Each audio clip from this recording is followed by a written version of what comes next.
Eu soube porque chegou a notícia que eles tinham invadido o pavilhão 4 e não tinha sobrado ninguém. E então, naquela hora ali, eu apresentei o meu filho a Deus e procurei me preparar para o pior, né?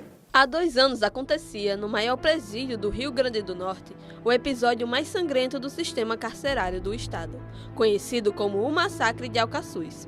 Ocorrido em janeiro de 2017, foram pelo menos 26 detentos brutalmente assassinados por facções criminosas no decorrer de 14 dias. Foi a única vez que, em 10 anos, que eu achei que perderia a minha vida, né? E a morte ela chegou muito perto. Eu conhecia muitos e muitos sabiam quem eu era. Mas a molecada nova não me conhecia, eu tinha medo disso. Eu vi cortando humano na minha frente. Cabeça sendo cortada, braço sendo cortado, sendo exposto. Aquilo eu só via em filme medieval. Sentimento de tristeza, de medo, de tensão. Eu não sei o que aconteceu comigo, mas parecia que tinha explodido uma úlcera dentro de mim. Eu me sentia mal, eu não tinha vontade de comer, eu tinha medo de tudo, porque eu nunca tinha visto aquilo.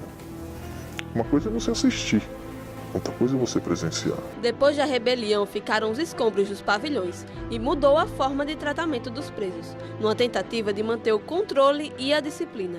Segundo relatos, a partir desse momento teriam começado as torturas. A Lei 9.455 de 1997 que define o crime de tortura, né? Então, qualquer tipo de violência física, né, ou procedimental, ou institucional, enfim, qualquer forma de violência configura o crime de tortura. Este homem, agora em liberdade, esteve preso em Alcaçuz e relata o que sofreu lá dentro. Você ficar 4, 5 horas em uma situação, em uma posição, aquela posição fecal, com suas mãos na cabeça, sem poder se mexer, pelado, um homem atrás de você, sabe? Isso já é humilhante. E o sol daqui, a gente saía com queimadura na perna, queimadura nas nádegas. Então, isso é uma tortura. Isso não deixa de ser tortura. Eu vi colegas com o dedo quebrado, eu vi colegas que desciam do pavilhão só a capa do Batman, debilitado. Então, outra coisa que me deixava muito triste é uma cela para 3. A gente sabe que o Brasil vive uma superlotação nas cadeias, mas uma cela para 3 com 30? A cela é para 3. Uma cela para 12 com 60, com 50? Não tem como você ressocializar ninguém nesse estado. Desde 2017, a Pastoral Carcerária, os Conselhos de Direitos Humanos e os Comitês de Prevenção e Combate à Tortura receberam denúncias de presos que estariam sofrendo agressões e maus-tratos dentro do sistema carcerário, especialmente no presídio estadual Rogério Coutinho Madruga, conhecido como Pavilhão 5. Esta mulher, parente de detentos de Rogério Coutinho Madruga, relata algumas torturas que estariam acontecendo dentro do presídio. Cada vez está ficando pior. Porque cada vez a gente acha que vai melhorar, daqui a pouco acontecem as mesmas coisas, eles ficam sem visita, tudo que eles fazem é motivo de ficar sem visita, os familiares levam material de higiene, eles não entregam, roupa eles não entregam, remédio não é entregue. Se eles pedirem para ir para médico, eles apanham. Eles não vão e ainda apanham porque pediram para ir para o médico. A mãe de um presidiário do Pavilhão 5 também comenta sobre as torturas que vêm acontecendo. De um modo geral, eu acho que não escapou ninguém, né, dessas torturas, a começar pelas celas.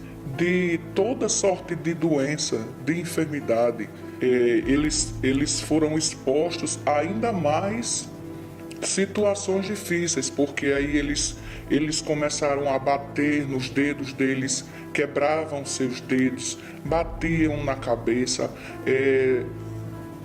dava tiros de balas de borracha, xingava, deitava no chão, passava por cima, pisar na cabeça. Eram muitas coisas terríveis, e isso eles não escolhiam cara de ninguém. Mas como o Comitê de Combate à Tortura entrou lá e atestou por meio de fotos, por meio de de depoimentos, é realmente de fato daquele jeito. Não tem como negar. As fotos e os depoimentos foram feitos pelo Comitê do Mecanismo Nacional de Prevenção e Combate à Tortura, MNPCT, que até então pertencia ao Ministério de Direitos Humanos, o agora Ministério da Mulher, da Família e dos Direitos Humanos. Os técnicos estiveram no complexo presidiário ainda em 2017 e voltaram com a nova missão em janeiro de 2018. O relatório realizado pelo mecanismo, em parceria com o Comitê Nacional de Prevenção e Combate à Tortura, lançado em novembro do mesmo ano, apresenta diversas queixas que caracterizam os maus-tratos. Foram acompanhados ao longo de 2017, 2018, uma prática recorrente de tortura. Nós entendemos que o Estado fez uma escolha, que a prática da tortura ela foi legitimada como uma prática de Estado, como um modus operandi de disciplinamento e de controle do sistema prisional. A pastoral carcerária atua em unidades prisionais há anos, mas desde a rebelião, o acesso ao complexo de Alcaçuz e o contato com os presos foi ficando cada vez mais difícil. A frequência e o contato com o preso, especificamente em Alcaçuz mesmo, era um contato de que, por exemplo, se ia celebrar uma missa, a gente ficava junto com o preso, no pátio, no espaço de banho do sol, tinha um contato com ele, poderia conversar. E assim, nós fizemos exatamente dessa forma. Depois disso, nós passamos um período muito longo, pode-se dizer que nós retomamos agora muito recentemente, exatamente por isso, por essa dificuldade também de nossa parte, se submeter a essa nova realidade, a essa realidade de não ter contato com o preso, de não poder conversar, de ficar numa parte superior, distante, eles dentro no espaço, numa área contida. Então, assim, realmente nós enfrentamos uma dificuldade de administrar isso enquanto pastoral. A dificuldade para o acesso ao complexo presidiário também é um problema enfrentado pelos familiares.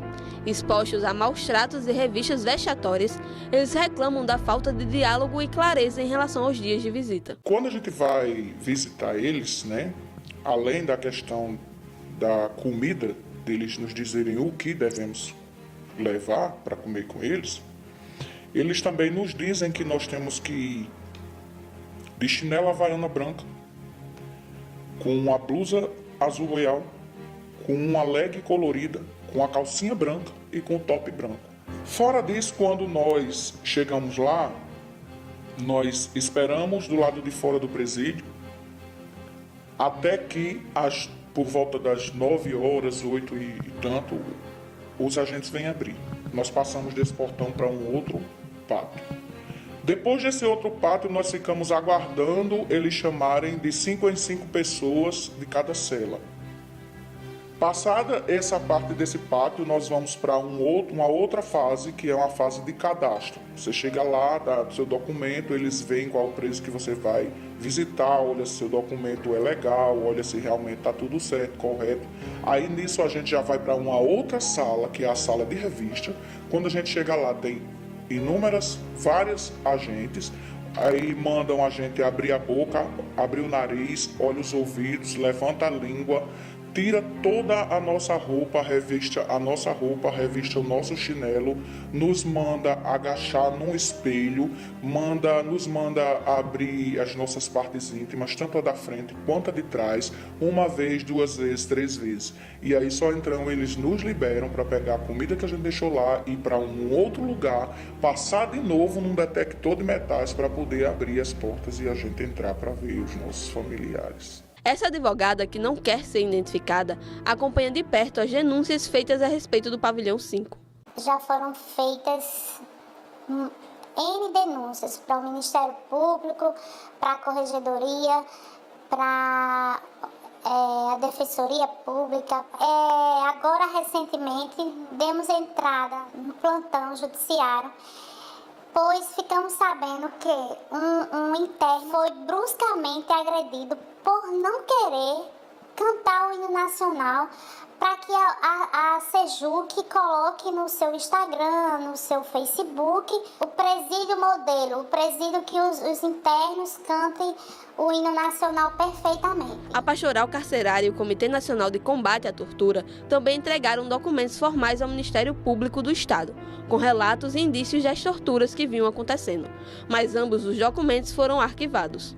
A Arquidiocese de Natal, através da Pastoral Carcerária, encaminhou um documento formal com relatos de elementos que podem caracterizar o crime de tortura, de violência, de agressões físicas, de abuso de poder, talvez, também em relação às pessoas encarceradas. Assim como o Comitê Nacional de Prevenção e Combate à Tortura também apresentou um relatório circunstanciado, cheio de elementos, indícios que mostram que é possível que estejam ocorrendo crimes de tortura no sistema. Infelizmente, essas duas denúncias formais foram arquivadas. E arquivadas liminarmente, ou seja, sem qualquer investigação. A Secretaria de Estado da Justiça e Cidadania, Sejuc, nega as práticas de tortura e defende que todos os procedimentos adotados pelo sistema carcerário estão dentro da legalidade. Os procedimentos são adotados para garantir a integridade física, tanto dos internos quanto dos agentes. Do tipo de violência ou agressão que o interno venha a cometer em relação ao agente público, aí com certeza ele está autorizado a usar o uso da força. Mas isso tudo dentro do ciclo da legalidade, Se ele usar força, vai haver o ciclo da legalidade, que é atendimento médico, se necessário for, ocorrência policial e a comunicação ao juiz competente. E até hoje não existe ninguém aqui condenado por tortura. Sobre a entrada de familiares e advogados, a Secretaria diz que está dentro da normalidade. A entrada aqui é normal, tanto de visitantes quanto de advogados. Pode haver um atraso ou outro, dependendo do dia, dependendo da quantidade que eu tenho de advogado e a quantidade de agente que eu tenho para fazer a separação, a condução dos internos. Agora, questões pontuais, elas podem acontecer por N motivos. Ainda há necessidade de haver uma revista corporal minuciosa. Se eu não tenho um equipamento que a gente chama body scanner, que seria um raio-x, ainda em funcionamento, a gente tem previsão para adquirir, já estamos adquirindo, mas até a chegada deles não tem outra forma de eu ter o contato dessa pessoa com o apenado sem que ela seja revistada antes. Já em relação à superlotação, o complexo está passando por reformas e ganhará 2 novos pavilhões, além da reforma do antigo pavilhão 4, o que promete desafogar as celas. Atualmente a gente tem uma população carcerária de 1.105 presos, certo? São 620 vagas hoje aqui no Presídio de Alcaçuz. Com a ampliação de mais 2 pavilhões, ganharemos aí 432 vagas. Há uma certa discriminação, As pessoas tendem a achar que porque a pessoa cometeu um crime, deveria ser submetida a todo tipo de violação. Não é assim. As autoridades, os governantes estão pensando que eles estão amontoando quem ali? Que eles estão isolando um bocado de cachorro pitbull? No dia que esses cachorros soltarem, eles querem que eles venham conviver na sociedade amigavelmente, muito bem obrigado, com seus vizinhos, com todo mundo. Eu acho que chegou a hora, assim, um pouco, da gente entender que o sistema penitenciário não precisa só de parede, não precisa só de vigia, de guarda, de agente para monitorar eles de dia e de noite. Não precisa só de arma para conter 1 ou 2 que querem fugir. Não precisa só de concurso público para dar emprego para um bocado de gente. O sistema penitenciário também precisa de humanização.